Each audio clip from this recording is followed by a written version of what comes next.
तो फ्रेंड्स पिछली वीडियो में हम देख चुके हैं घर्षण के बारे में। और आज की वीडियो जो कि बहुत ही इम्पोर्टेंट होने वाली है ये है ध्वनि के बारे में, जो कि आपके सामने हम क्लास 8th के साइंस के एनसीईआरटी नोट्स ला रहे हैं। तो चलते हैं दोस्तों आज की वीडियो की ओर। तो दोस्तों स्वागत है आपका एग्जाम समाधान में। तो चलते हैं पहली स्लाइड की ओर। उससे पहले हम जानते हैं कि आज की वीडियो में हम क्या क्या सीखेंगे। तो हम आज की वीडियो में जो विशेष रूप से देखेंगे, वो देखेंगे कि आयाम क्या होता है, श्रव्य ध्वनि कौन सी होती हैं, अवश्रव्य ध्वनियाँ कौन सी होती हैं, कर्णपटल, हर्ट्ज, कंठ, प्रबलता, शोर, दोलन, तारतत्व, आवर्तकाल, तीक्ष्णता, कंपन और वाक्य यंत्र। इन सब टॉपिक के बारे में आज चर्चा करेंगे। क्या क्या हैं ये, क्या क्या होता है, और इनके बारे में हम अच्छे से डिटेल में जानेंगे। तो चलते हैं आज की वीडियो की ओर। पहला जैसे कि इसमें है तारत्व। तारत्व क्या होता है? तो तारत्व ध्वनि का एक गुण है जिसका उपयोग ध्वनि को आवृत्ति के अनुसार क्रमबद्ध करने में होता है। अधिक तारत्व होने पर आवृत्ति बढ़ती है और कम तारत्व होने पर घटती है। तो तारत्व से हम क्या समझे? मेनली तारत्व क्या है? ध्वनि का एक गुण है जिसके अगर तारत्व अधिक होती है तो ध्वनि बढ़ती है, और तारत्व कम होता है तो ध्वनि हमारी घटती है। मेन चीज़ में ये हमारी ध्यान देने वाली है और इसको हम ध्यान से देखेंगे। ठीक है, तो अगली स्लाइड की ओर चलते हैं, जो कि हमारा है आवृत्ति क्या होती है। तो आवृत्ति को इंग्लिश में फ्रीक्वेंसी भी बोलते हैं। और आवृत्ति क्या होती है? आवृत्ति होती है कोई आवृत्ति घटना अगर से क्या बार बार दोहराई जाने वाली घटना है। मतलब आवृत्ति क्या होता है? किसी चीज़ का क्या बार बार दोहराया जाना, हम क्या बोलते हैं कि आवर्त है। जैसे बोलते हैं ना, मैथ में बोलते हैं कि आवर्तकाल बनाओ। तो कोई चीज़ में बार बार रिपीट होती है तो उसमें बोलते हैं हम कि आवर्तकाल चल रहा है। तो वैसी आवृत्ति क्या होती है कि किसी चीज़ का बार बार दोहराई जाने वाली घटना इकाई समय में जितनी बार घटित होती है, उसे उस घटना क्या कहते हैं? फ्रीक्वेंसी कहते हैं या फिर आवृत्ति कहते हैं। तो अब हम आते हैं अपनी ध्वनि वाले पृष्ठ पे, जिसमें है कि ध्वनि। तो ध्वनि क्या होती है इस पृष्ठ में हम जानेंगे। तो ध्वनि इसमें बोला गया है मेनली कि जैसे हमने इसने बोला है कि आपने क्या होगा देखा होगा कि हमारे क्लास में पीरियड समाप्त होते हैं तो उसमें क्या दरवाजे पे घंटी बजती है। तो वो ध्वनि हमारे कान पे आती है। हम लुका छुपी खेल खेलते हैं तो उसमें क्या होती है कि हम खिलाड़ी के पाँव के उससे हम पहचान लेते हैं। फिर आंखों पर हमारी पट्टी बंधी हो तो हम उनके आवाज़ से या फिर उनके जो पैरों के चलने की ध्वनि होती है उससे पहचान लेते हैं कि वो किस ओर जा रहे हैं या किस ओर हैं, ठीक है?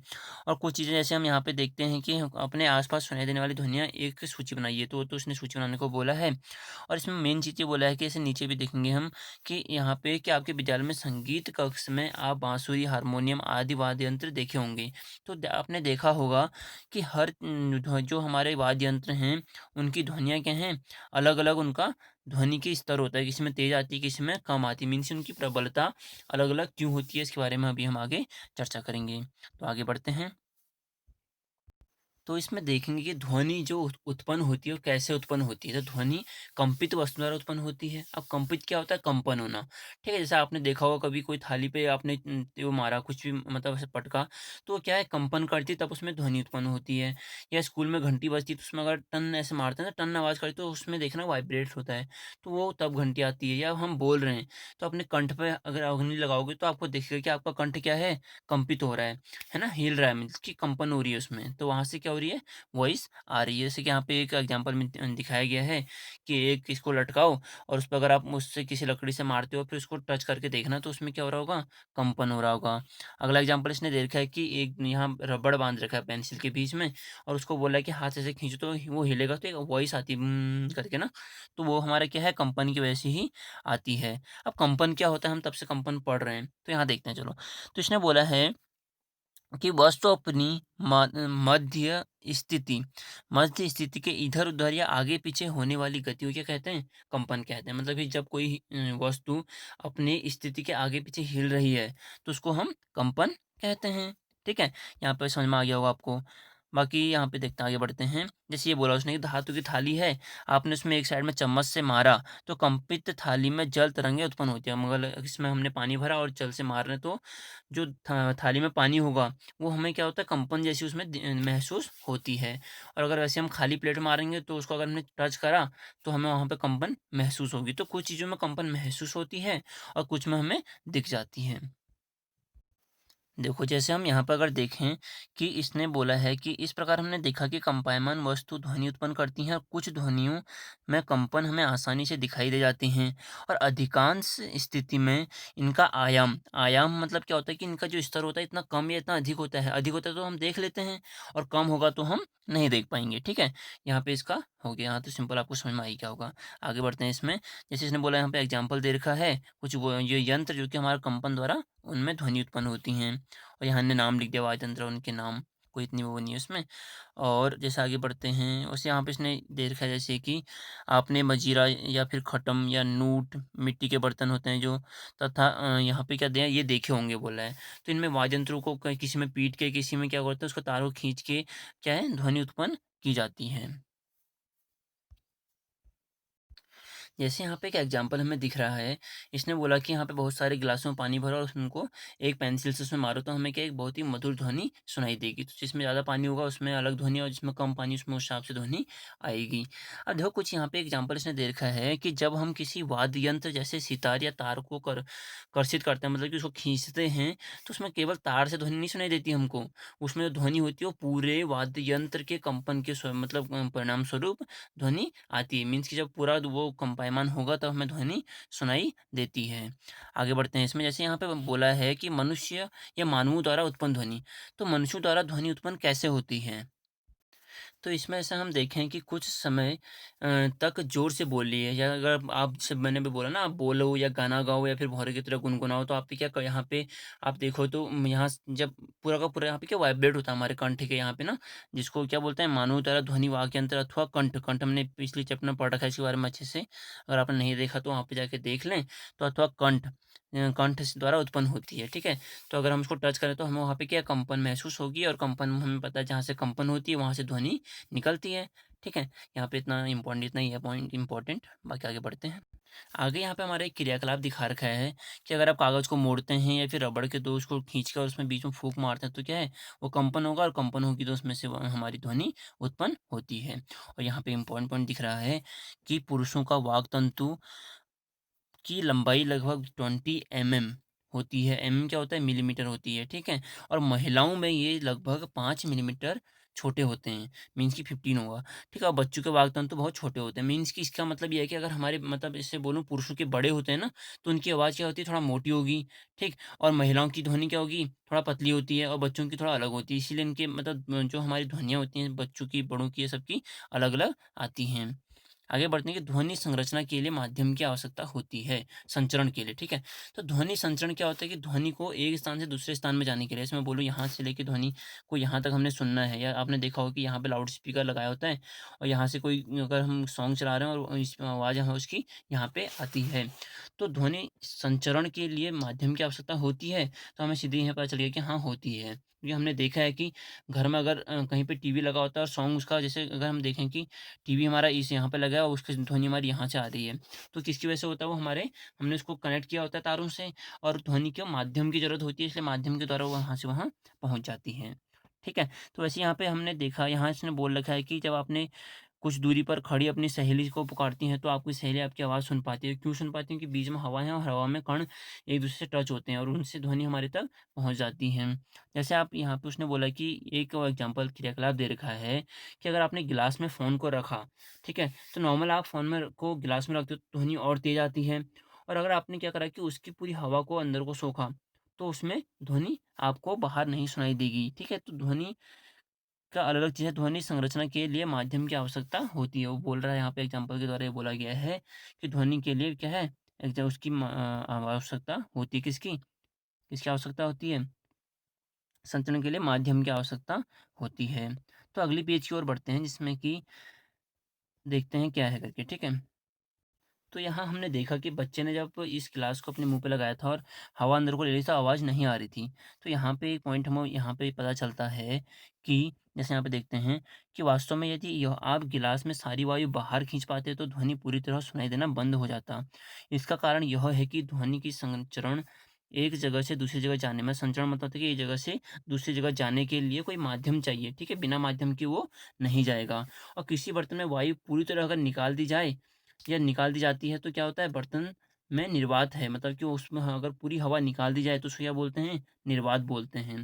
अगर निर्वात की अगर बोलूँ मैं, निर्वात वह स्थिति है जब किसी भी स्थान से पूरी की पूरी हवा निकाल दी जाती है तो उसको क्या कहते हैं? निर्वात कहते हैं। तो हमें हमने पढ़ा कि ध्वनि को माध्यम की ज़रूरत होती है। अब निर्वात में तो कोई माध्यम बचा नहीं, तो इसलिए वहाँ पे ध्वनि नहीं आएगी, ठीक है? वहाँ पे ध्वनि हमारे एक जगह से दूसरी जगह नहीं जा सकती। अगर ऐसा माना जाए कि जैसे तुम एक कमरे में हो और वहाँ की पूरी हवा निकाल दी जाए, तो आप वहाँ कितनी भी तेज़ी से चिल्ला लो, आपकी आवाज़ बाहर नहीं आएगी, ठीक है? आगे इसमें देखते हैं कुछ अगर एग्ज़ाम्पल मिलता है हमें। जैसे इसने यहाँ पे एक बाल्टी और इसका बोला है कि पानी में देखिए कि संचरण करता है कि नहीं करता। तो पानी में घंटी बजाइए और उसमें कान लगा के सुनिए तो आपको आवाज़ आती नहीं आती। तो कम पानी में ध्वनि संचरित करती है। आगे इसने यहाँ पे ऐसे लकड़ी का बोला है कि लकड़ी के एक ठोस क्या मतलब कि पानी में करता है। हमने देखा हवा में भी करता है, ठीक है? अब इसने बोला कि ठोस में या फिर लकड़ी जैसे इनमें है, इनमें करता है, नहीं करता? तो कान पे एक लकड़ी को लगाइए और दूसरी साइड से अपने फ्रेंड से बोलिए कि उसमें आवाज़ करे या उसको खुरचे तो आपको ध्वनि उसकी सुनाई देगी। तो इसका मतलब कि ठोस में भी ध्वनि संचरण करती है। सो इसे यहाँ पे आगे एग्जांपल दे रखा है यहाँ पे कि लकड़ी की टेबल में आप एक जगह कान लगा लो, दूसरी जगह से अपने दोस्त को बोलो कि इसमें खटखटाओ या कुछ करो, तो उसकी आवाज़ आपको सुनाई देगी। इसका मतलब कि ध्वनि ठोस में संचरण करती है, ठीक है? और आपने बचपन में ये तो देखा ही होगा कि आपने ऐसे करते होंगे कि एक दोस्त ने यहाँ पे ये फ़ोन बोलते थे कि धागे वाला फ़ोन बना रहे हैं, तो एक डिब्बा इधर से मानते उधर से दूसरा डिब्बा और यहाँ से बोलते थे तो उसमें ध्वनि सुनाई देती थी।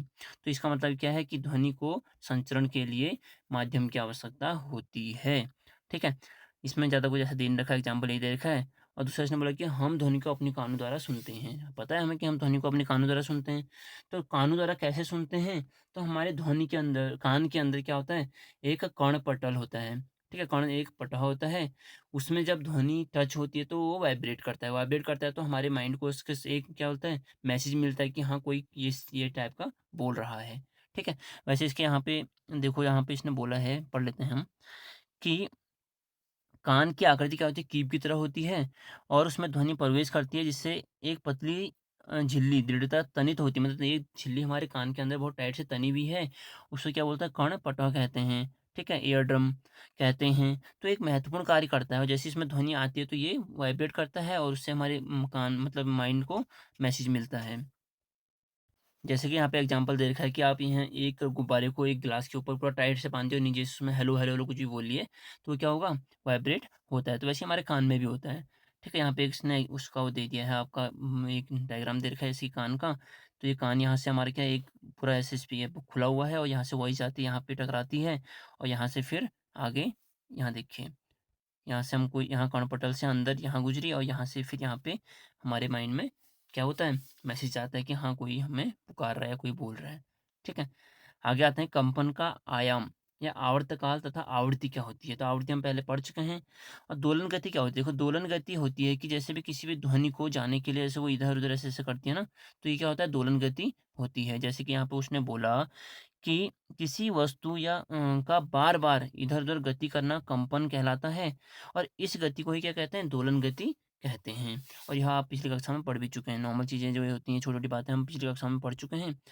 आगे बढ़ते हैं कि आवृत्ति क्या होती है हमने पढ़ लिया। अब आवृत्ति को किसमें मापते हैं? तो आवृत्ति को हर्ट्ज़ में मापा जाता है। आवृत्ति को हर्ट्ज़ में मापा जाता है। एच-ज़ेड इसका संकेत होता है। इसको अच्छे से याद कर लें क्योंकि ये बहुत इंपॉर्टेंट पॉइंट है। तो यदि कोई वस्तु 1 सेकंड में 20 दोलन पूरे करती है तो उसकी आवृत्ति क्या होगी? तो ऐसे यहाँ पे इसने क्वेश्चन दे दिया कि दोलन अगर 20 करती है तो उसकी आवृत्ति क्या होगी? तो हमने अभी यहाँ पढ़ा कि आवृत्ति किसे कहते हैं? कि प्रति सेकंड होने वाले दोलन को। तो 20 दोलन पूरी करती है किसमें? कोई वस्तु 1 सेकंड में। तो ऑब्वियस है उसकी क्या होगी? आवृत्ति क्या होगी? तो 20 दोलन होगी, है ना? प्रति सेकंड होने वाले दोलन को क्या बोलते हैं? क्या बोलते हैं? आवृत्ति कहते हैं। तो यहाँ पे हमें समझना है कि इसकी आवृत्ति क्या होगी? तो 20 होगी ऑब्वियस, है ना? तो यहाँ समझ में आ गया होगा आपको। अगला है कि ध्वनि उत्पन्न करने वाली वस्तु को देखे बगैर भी आप अनेक सुपरिचित ध्वनियों को पहचान सकते हैं। ऑब्वियस है कि अगर मैं बोल रहा हूँ तो आप समझ सकते हैं कोई लड़का बोल रहा है। अगर कोई लड़की बोल रही है तो पतली आवाज़ में आप समझ आए कि लड़की बोल रही है। या थाली पीटने की आवाज़ या घंटी बज रही है या फ़ोन की रिंग बज रही है, तो आप इनको सुन के क्या कर सकते हैं, महसूस सुन के आपको पता चल सकता है कि किसकी ध्वनि है करके। आगे बढ़ते हैं, इसमें देखते हैं क्या है हमारा स्पेशल और। तो अगला पॉइंट हम देख रहे हैं कि जैसे उसने बोला कि डेसिबल, तो आपको बताते हैं पहले तो डेसिबल क्या होता है। ध्वनि को पहले तो हमने हर्ट्ज़ में बोल लिया मापते हैं। अब डेसिबल होता है कि ध्वनि की तीव्रता जो होती है ना उसको डेसिबल में मापते हैं। कि कितनी तेज-तेज ध्वनि आ रही है। जैसे उसने बोला कि हम सामान्य श्वास में क्या है 10 डेसिबल, मंद फुसफुसाहट में 30 डेसिबल की ध्वनि उत्पन्न होती है और सामान्य बातचीत में 60 डेसिबल से 40 से 60 आता है, ठीक है? और व्यस्त यातायात में क्या 70 डेसिबल और औसत फैक्ट्री में 80 डेसिबल, ठीक है? तो यहाँ पे ये शोर के एक मात्रता कितनी मात्रा है उसको मापने का तरीका होता है डेसिबल में। आगे हम देख रहे हैं, जिसमें हम पढ़ेंगे कि तो यहाँ पर हम देखते हैं कि ध्वनि की तीक्ष्णता या तारतत्व को निर्धारित करती है। मतलब ध्वनि के बारे में आवृत्ति भी देखते हैं कि आवृत्ति क्या करती है, ध्वनि की तीक्ष्णता और तारतत्व को निर्धारित करती है। तो उसने बोला कि यदि कंपन की आवृत्ति अधिक है तो हम कहते हैं कि ध्वनि तीखी है, ठीक है? और यदि कंपन की आवृत्ति कम है तो हम कहते हैं कि ध्वनि का तारतत्व कम है। जैसे कि हम बोलते हैं कि ढोल ये बजता है ना, बैंड वगैरह बजाते हैं, तो उसका क्या होता है कि इसका जो ये आवृत्ति होती है हमारी कम होती है, तो इसकी हम बोलते हैं क्या, ये आवाज़ हमारी कैसी है, आवृत्ति अगर कम है तो क्या कहते हैं हम कि ये ध्वनि हमारी मधुर है या फिर कम तीखी है।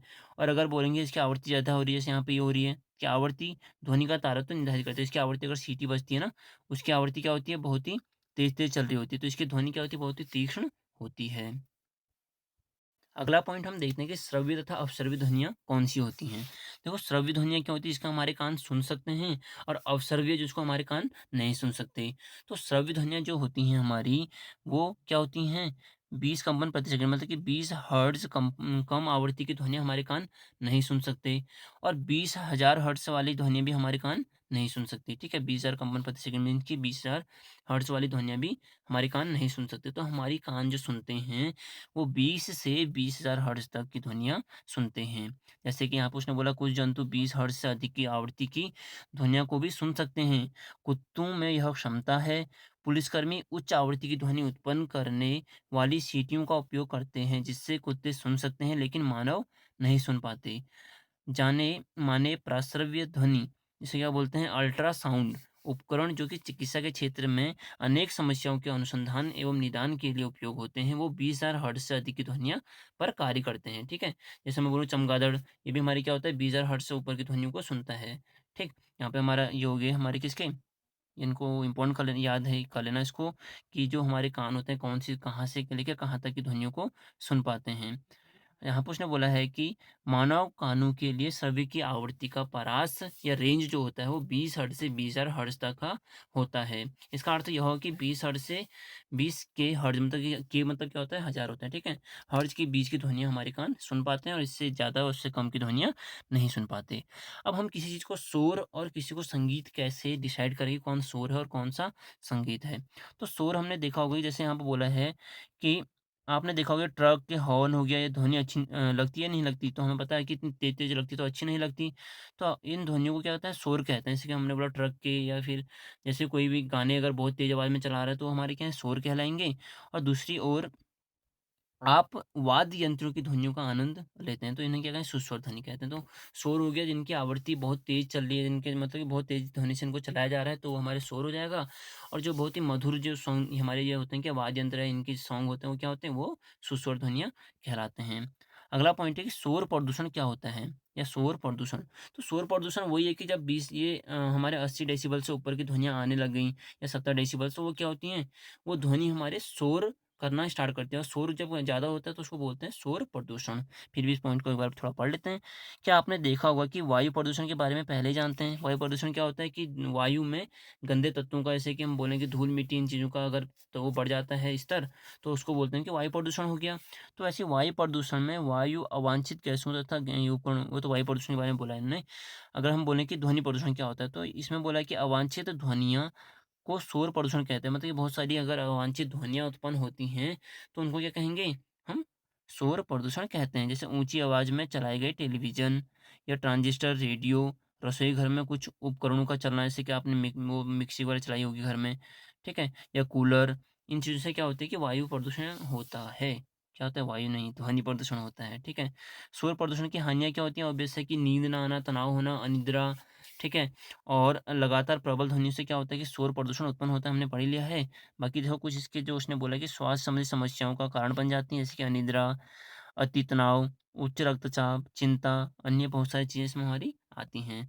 शोर प्रदूषण सीमित रखने के उपाय, और उपाय क्या है कि हमें पता खुद समझ सकते हैं कि जो हमारे कम से कम पहले तो गाड़ी हो हॉर्न वगैरह कम बजाएँ, टीवी का ध्वनि हम कम से कम रखें, है ना? ये चीज़ें इसके वो हो गए। अब श्रवण शक्ति कैसे होती है? अधिक तीव्र ध्वनि हम मतलब बहुत ही तेज़ ध्वनि अगर हम सुनते हैं तो उससे हमारी क्या श्रवण क्षति हो जाती है, ठीक है?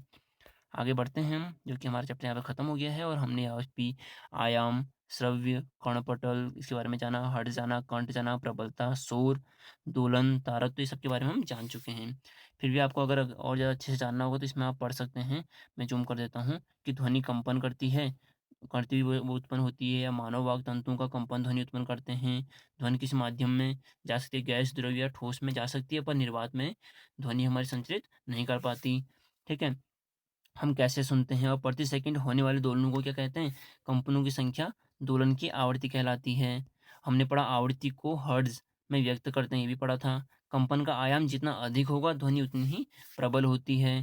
ठीक, अप्रिय ध्वनियाँ कौन सी होती हैं? ध्वनि प्रदूषण कौन सा होता है? इन सब के बारे में हम इस चैप्टर में जान चुके हैं। आई होप सो दोस्तों आपको ये वीडियो अच्छी लगी होगी, और अच्छी लगी हो तो कृपया सब्सक्राइब करना ना भूलें और शेयर करना ना भूलें। ठीक है, तो थैंक यू दोस्तों, थैंक यू फॉर वॉचिंग। जय हिंद, जय भारत।